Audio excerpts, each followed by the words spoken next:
Meal Management with Basic Nutrition. Prepared by Dennis, Angelica, Carol, Shahara, Sherry-Ann, and Joy. Here are the meals we prepared for an adult patient. For breakfast, we have granola and Greek yogurt bowl and almond milk. Greek yogurt bowl is packed with healthy probiotics, fiber, and protein to fuel up the body and fill you up for hours.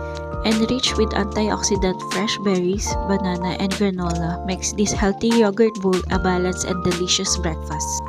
Let's start by prepping the fruits. Slice a couple of strawberries which are rich in vitamin C and other antioxidants. Chop up half of a banana. These boost your digestion and heart health thanks to their fiber.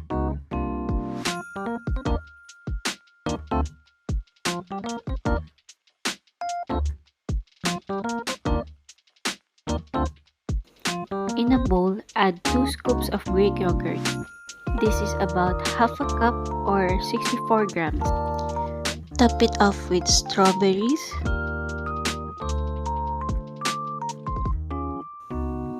banana, a handful of blueberries,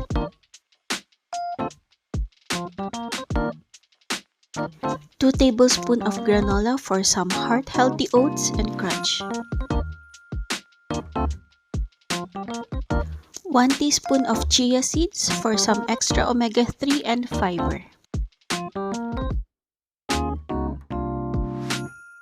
To complete our meal, we'll have 8 ounces of almond milk.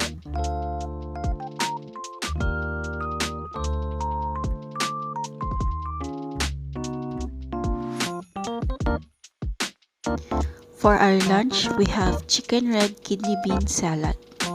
This dish offers several health benefits due to its nutritious components. Packed with lean protein from chicken and red kidney beans, it promotes muscle growth, tissue repair, and satiety. Furthermore, the salad is rich in dietary fiber, aiding digestion, maintaining regularity, and supporting heart health. Here's a recipe you can try.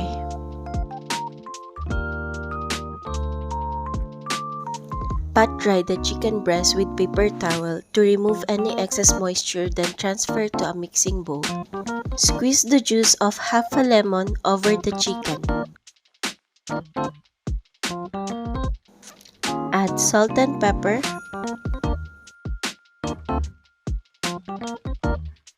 Toss the chicken to coat it evenly. Set aside and let the chicken marinate. While the chicken is marinating, slice cherry tomatoes in half, then set aside.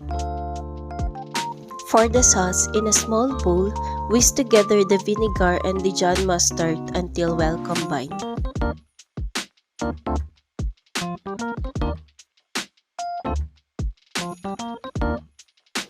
Add salt and pepper to the bowl and continue whisking until the mixture is smooth. Taste the sauce and adjust the seasoning as necessary. Preheat a non-stick pan on medium-high heat. Add olive oil. Place the chicken in the pan and cook for 6 to 7 minutes on each side.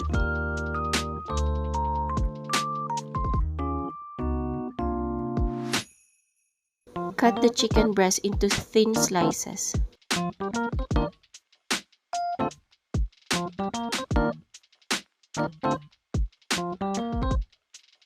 Now arrange the salad in a plate, starting by placing a handful of mixed lettuce in a plate.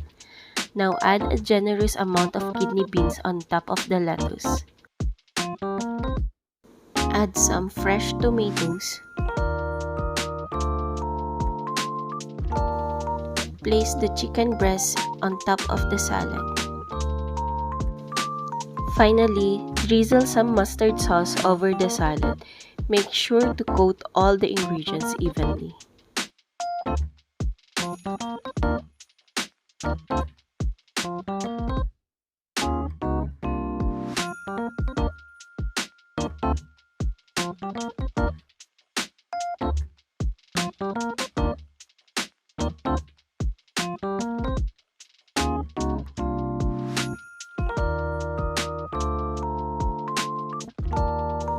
For our dinner, we have air-fried tofu with brown rice and sautéed spinach.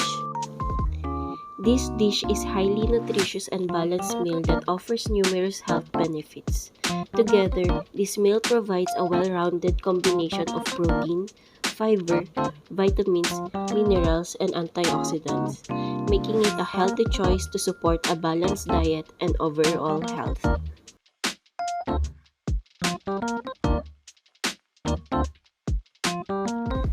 Sprinkle salt, pepper, paprika, and garlic powder over the tofu on each side.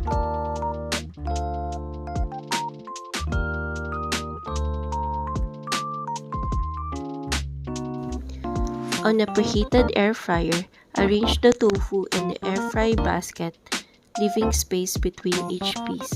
Air fry for 12 to 15 minutes until crispy and golden brown.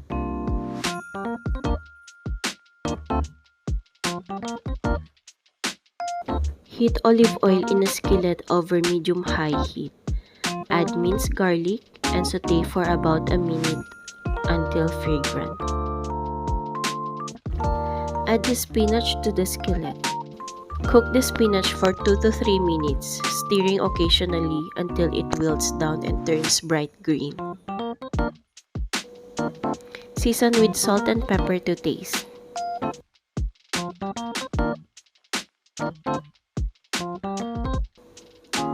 Arrange the tofu, brown rice, and spinach in a plate.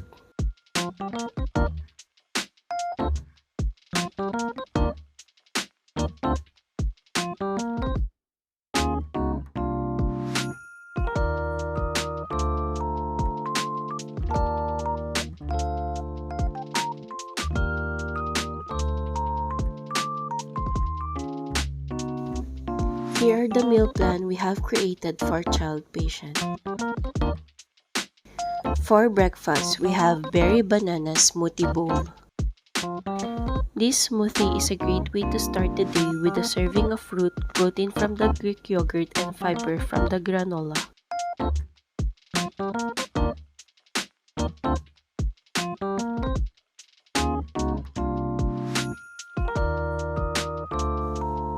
In a blender, combine the frozen banana, frozen mixed berries, Greek yogurt, milk, and honey.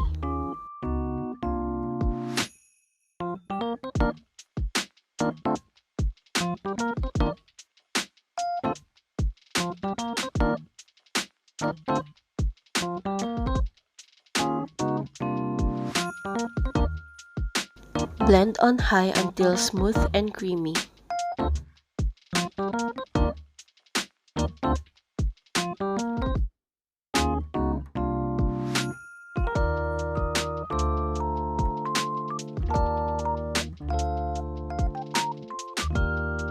Pour the smoothie mixture in a bowl.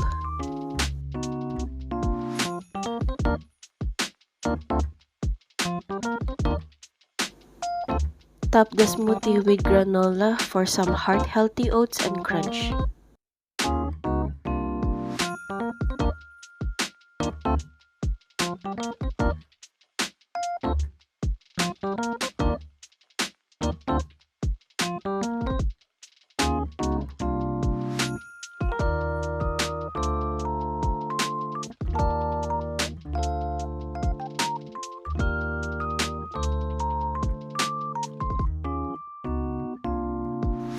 For lunch, we have chicken and veggie stir fry.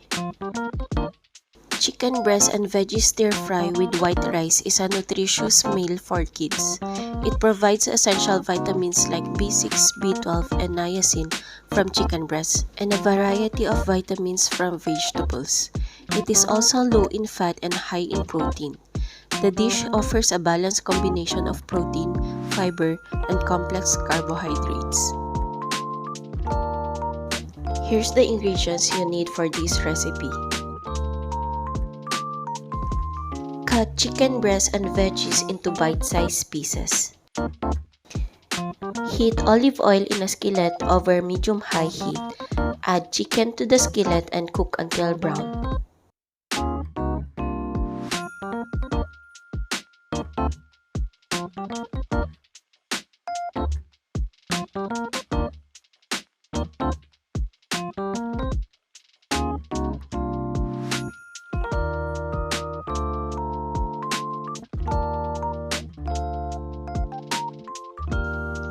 Add mixed veggies to the skillet and stir fry for 2 to 3 minutes until they are tender crisp.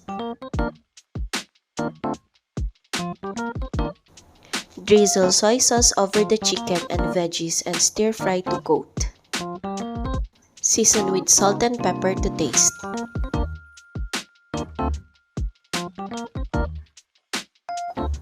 Serve with half a cup of white rice.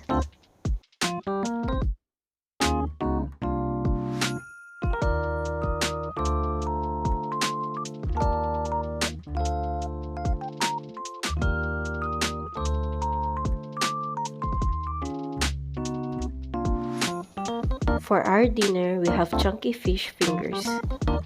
Fish finger can be a healthy food option for kids as they provide essential nutrients for growth and development, such as protein, omega-3 fatty acids, and vitamins and minerals important for bone health and brain function.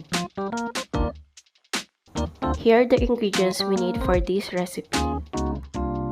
Cut the fish fillet into thick strips about 1 inch wide and 3 to 4 inch long. In a shallow bowl, mix together the flour, salt, and black pepper. In a separate shallow bowl, beat the eggs. In a third shallow bowl, place the panko breadcrumbs. Coat each fish strip in the flour mixture, shaking off any excess. Dip the fish strip in the beaten egg, then coat it in panko breadcrumbs, pressing the breadcrumbs on the fish to ensure they adhere. Repeat the process with the remaining fish strips.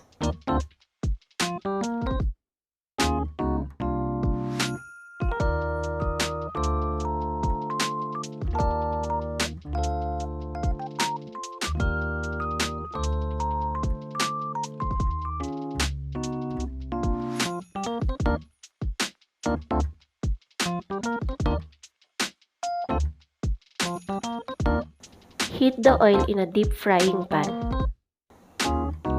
Once the oil is hot, carefully add the breaded fish strips to the pan, making sure not to overcrowd the pan.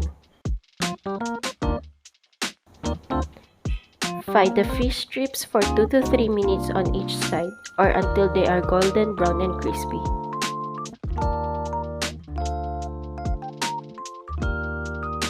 Serve the fish fingers with steamed carrots and beans.